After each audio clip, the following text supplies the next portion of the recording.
കെ.വി. ബൈജു ഉണ്ട്. ബൈജു, നേരത്തെ കളക്ടറുടെ പ്രതികരണം നമ്മൾ കേട്ടു. അവിടെ റഡാർ അരമണിക്കൂറിനുള്ളിൽ എത്തിക്കുമെന്ന് പറഞ്ഞു. റഡാർ അവിടെ എത്തിക്കഴിഞ്ഞിട്ടുണ്ടോ? എന്താണ് അങ്ങനെയെങ്കിൽ ഇനി ഒരു സയന്റിഫിക് എക്സ്പേർട്സിന്റെ ഒരു നീക്കം ആ തരത്തിൽ എങ്ങനെയാണ് ഉണ്ടാവുക?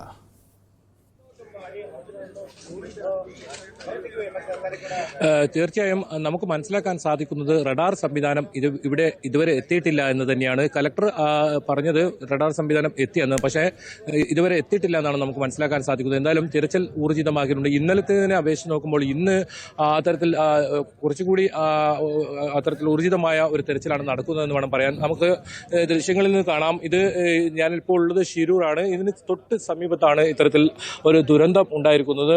ഇവിടെ പോലീസ് മുഴുവൻ വാഹനങ്ങൾ, അതായത് മാധ്യമപ്രവർത്തകർ ഉൾപ്പെടെയുള്ള വാഹനങ്ങൾ തടയുന്ന ഒരു സാഹചര്യമുണ്ട്. നമുക്ക് ഈ കുന്നിന്റെ ദൃശ്യം നമുക്ക് നോക്കിയാൽ കാണാം. ഇവിടെ നിന്നാണ് ഈ റോഡ് ആരംഭിക്കുന്നത്. ഇവിടെ എല്ലാം ഇത്തരത്തിൽ വലിയ മണ്ണിടിച്ചിലാണ്, അപകട ഭീഷണിയാണ്. അതുകൊണ്ട് തന്നെയാണ് ഈ പ്രദേശങ്ങളിലേക്ക് ഇപ്പോൾ കടത്തിവിടാത്തതെന്നാണ് ഈ അധികൃതർ അറിയിക്കുന്നത്. ജില്ലാ കളക്ടറോട് ഈ സംബന്ധിച്ച് അന്വേഷിച്ചപ്പോഴും അവർ പറഞ്ഞത് ഇത്തരത്തിൽ അപകട ഭീഷണിയുണ്ട്, അതുകൊണ്ട് അങ്ങോട്ട് കടത്തിവിടാൻ പറ്റില്ല എന്നാണ്. ഏതായാലും ഇപ്പോൾ തിരച്ചിൽ ഊർജിതമായി നടക്കുന്നുണ്ട് എന്ന് തന്നെയാണ് ജില്ലാ കളക്ടറും ഒപ്പം ജില്ലാ പോലീസ് മേധാവിയും വ്യക്തമാക്കിയിരിക്കുന്നത്. അത്തരത്തിൽ 100ഓളം ടീമുകൾ ഇവിടെ ഇപ്പോൾ ഈ തെരച്ചിലിനായി ഒരുക്കിയിട്ടുണ്ട്. ഏതായാലും ഉടനെ തന്നെ ഈ ലോറി കണ്ടെത്താനാകുമെന്നൊരു പ്രതീക്ഷ അവർ പങ്കുവെക്കുന്നു. ഒപ്പം പുഴയിൽ മറ്റ് ആരെങ്കിലും ഇത്തരത്തിൽ ഒഴുക്കിൽപ്പെട്ട് അപകടത്തിൽപ്പെട്ടിട്ടുണ്ടോ എന്നറിയാനും പുഴയിലും തെരച്ചിൽ നടത്തുമെന്നാണ് അദ്ദേഹം വ്യക്തമാക്കിയത്, ജില്ലാ പോലീസ് മേധാവി. അത്തരത്തിൽ വലിയ തോതിലുള്ള പരിശോധന ഇന്ന് നടക്കുന്നുണ്ട് എന്ന് വേണം നമുക്ക് പറയാൻ.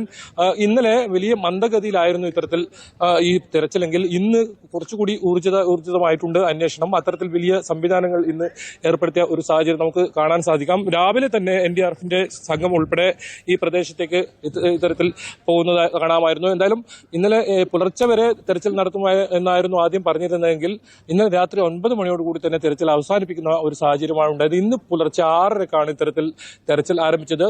എന്തായാലും റഡാർ സംവിധാനം അല്പസമയത്തിനകം എത്തും എന്ന് തന്നെയാണ് നമ്മൾ പ്രതീക്ഷിക്കപ്പെടുന്നത്. ജില്ലാ കളക്ടർ ഇവിടെ എത്തി എന്ന് പറഞ്ഞിട്ടുണ്ടെങ്കിലും നമ്മൾ ഇപ്പോൾ ഈ കുടുംബാംഗങ്ങളുമായി സംസാരിച്ചപ്പോൾ അവർ പറഞ്ഞത് നമുക്ക് ഈ റഡാർ സംവിധാനം ഇവിടെ എത്തിയിട്ടില്ല എന്ന ഒരു സൂചന തന്നെയാണ് അവരും നൽകുന്നത്. അതുകൊണ്ട് തന്നെ റഡാർ സംവിധാനം എത്തിയാൽ മാത്രമേ ഈ ലോറി കൃത്യമായി കണ്ടെത്താൻ സാധിക്കൂ. മെറ്റൽ ഡിറ്റക്ടർ ഉപയോഗിച്ചിട്ടുള്ള പരിശോധനയിൽ ലോറി ഇവർക്ക് കണ്ടെത്താൻ സാധിച്ചില്ല. ആ പരിശോധന അത്രത്തോളം കാര്യക്ഷമമായില്ല എന്ന് വേണം പറയാം. ഏതായാലും കാലാവസ്ഥ വളരെ അനുകൂലമാണ്. ഇപ്പോൾ നേരത്തെ രാവിലെ ഇത്തരത്തിൽ വലിയ തോതിലുള്ള ശക്തമായ കാറ്റും മഴയുമായിരുന്നു ഈ പ്രദേശത്തെങ്കിൽ ഇപ്പോൾ തെളിഞ്ഞ കാലാവസ്ഥയാണ്, വളരെ അനുകൂലമായ കാലാവസ്ഥയാണ്. അതുകൊണ്ട് തന്നെ വളരെ പെട്ടെന്ന് ഊർജിതമായ ഒരു അന്വേഷണം നടത്തിയാൽ ഇന്ന് ഉച്ചയ്ക്ക് മുമ്പ് തന്നെ ഈ ലോറി കണ്ടെത്താനാകുമെന്നാണ് ഈ പ്രതീക്ഷിക്കപ്പെടുന്നത്. ബൈജു, വളരെ പ്രധാനപ്പെട്ട ഒരു കാര്യം, നേരത്തെ ആ ദൃശ്യങ്ങൾ, അതിൻ്റെ ആകാശ ദൃശ്യങ്ങളിൽ വളരെ വ്യക്തമാണ് അപകടത്തിൻ്റെ വ്യാപ്തി. കാരണം ഒരു പ്രദേശം പൂർണ്ണമായും തന്നെ റോഡിലേക്ക് ഇടിഞ്ഞു വീഴുകയും റോഡ് മാത്രമല്ലാതെ സമീപത്തെ പുഴ പോലും നികത്തി അക്കരെയുള്ള വീടുകൾക്ക് പോലും നാശനഷ്ടമുണ്ടാക്കിയെന്നാണല്ലോ പറയുന്നത്. അങ്ങനെയെങ്കിൽ ഇത് ഇത്ര വലിയൊരു ഇതുണ്ടാവണമെങ്കിൽ 200 മീറ്ററോളം മണ്ണ് ഇതുവരെ മാറ്റിക്കഴിഞ്ഞു, ഇനി 100 മീറ്ററോളം മണ്ണ് മാറ്റാനുണ്ട്.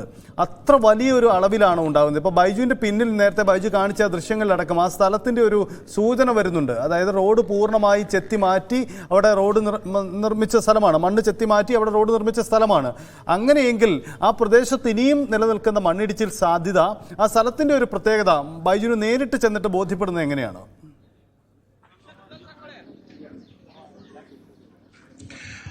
സൈറ്റ് തീർച്ചയായും നമുക്ക് ഒരിക്കൽ കൂടി വേണമെങ്കിൽ ആ ദൃശ്യങ്ങൾ കാണാം. ഒന്ന് ഇവിടുന്നാണ് ഇത് തുടങ്ങുന്നത്, ഇവിടുന്നാണ് ഇവിടെ അപകടാവസ്ഥ തുടങ്ങുന്നത് ഇവിടുന്നാണ്. ആ ദൃശ്യങ്ങളിൽ നിന്ന് തന്നെ വ്യക്തമാണ്. മണ്ണ് ഇപ്പോഴും ചെറിയൊരു മഴ വന്നാൽ മുകളിൽ നിന്നും മണ്ണ് ഇടിഞ്ഞു വീഴുന്ന തരത്തിലാണ് അതിന്റെ കുന്നിന്റെ സ്ഥിതി ഇപ്പോഴുള്ളത്. പക്ഷെ ഇപ്പോൾ അപകടം നടന്ന ഈ സ്ഥലത്ത് വലിയ ഒരു മല തന്നെ അപ്പാടെ റോഡിലേക്ക് പതിക്കുന്ന ഒരു സാഹചര്യമാണ് ഉണ്ടായിരുന്നത്. അതുകൊണ്ട് തന്നെ ആ പ്രദേശത്തുണ്ടായിരുന്ന ഒരു കട, ഒരു വീട് ഇതിനെ മണ്ണിന്റെ അടിയിലാകുകയും അവിടുന്ന് 5 പേര് അവിടെ തന്നെ മൃതദേഹം ലഭിക്കുന്ന ഒരു സാഹചര്യമാണ് ഉണ്ടായത്. 7 പേരെ മൃതദേഹമാണ് ഇപ്പോൾ കിട്ടിയത്. പക്ഷേ നാട്ടുകാർ പറയുന്നത് കൂടുതൽ പേർ ഇത്തരത്തിൽ അപകടത്തിൽ പെട്ടിട്ടുണ്ട് എന്ന് തന്നെയാണ്. അതുകൊണ്ട് തന്നെ വലിയ വിമർശനവും എതിർപ്പും പ്രതിഷേധവും ഉയർന്നതോടുകൂടിയാണ് ഇപ്പോൾ നേവിയുടെ ഒരു സംഘം ഇന്ന് വീണ്ടും തെരച്ചിലിനായി ഇവിടെ എത്തിയത്. കാരണം ഈ പുഴയിൽ മറ്റാരെങ്കിലും ഒഴുക്കിൽ പെട്ടിട്ടുണ്ടോ, അത്തരത്തിൽ ഏതെങ്കിലും അപകടത്തിൽ പെട്ടിട്ടുണ്ടോ എന്നറിയാനാണ് ഇത്തരത്തിൽ ഇവർ ഈ സംഘം വീണ്ടും തെരച്ചിൽ ആരംഭിച്ചത്.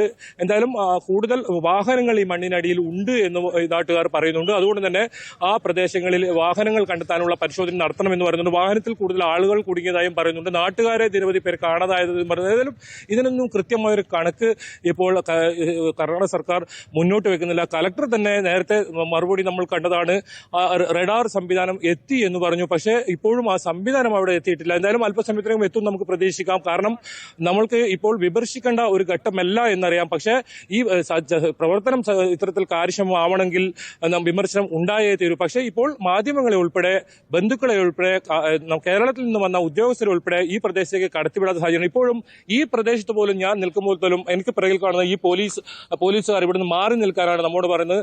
എന്തിനാണ് ഇത്രയും ഒരു അസഹിഷ്ണുത കാണിക്കുന്നത് നമുക്കറിയുന്നില്ല. ഇവിടെ നിൽക്കുന്നത് അത്ര അപകട ഭീഷണി ഇല്ലെങ്കിലും ഇവർ ഇവിടുന്ന് പോലും മാറാൻ പറയുകയാണ്. ഇത്തരത്തിൽ ബാരിക്കേഡൊക്കെ സ്ഥാപിച്ച് വലിയ തോതിൽ യുദ്ധ സമാനമായ ഒരു സാഹചര്യം ഇവിടെ ഒരുക്കുക, കേരളത്തിൽ നിന്നുള്ള പോലീസുകാരെ കൂടി കടത്തിവിടാതിരിക്കുക. അത്തരത്തിൽ എന്തിനാണ് ഇവർ പ്രവർത്തിക്കുന്നതെന്ന് നമുക്കറിയില്ല. ഏതായാലും അവിടെ എന്താണ് രക്ഷാപ്രവർത്തനത്തിൽ ഇപ്പോൾ നടക്കുന്നതെന്ന് കുടുംബങ്ങൾക്കോ ബന്ധുക്കൾക്കോ ഒരു സാഹചര്യം നിലവിൽ മനസ്സിലാക്കാൻ സാധിക്കാത്ത അവസ്ഥ. നമ്മൾക്കും ഈ കാര്യത്തിൽ പുറംലോകത്ത് എന്താണ് ഇവിടെ നടക്കുന്നത്, അർജുൻ എവിടെ എന്നൊരു ചോദ്യം നമ്മൾ ചോദിക്കാൻ തുടങ്ങിയിട്ട് മണിക്കൂറുകളായി.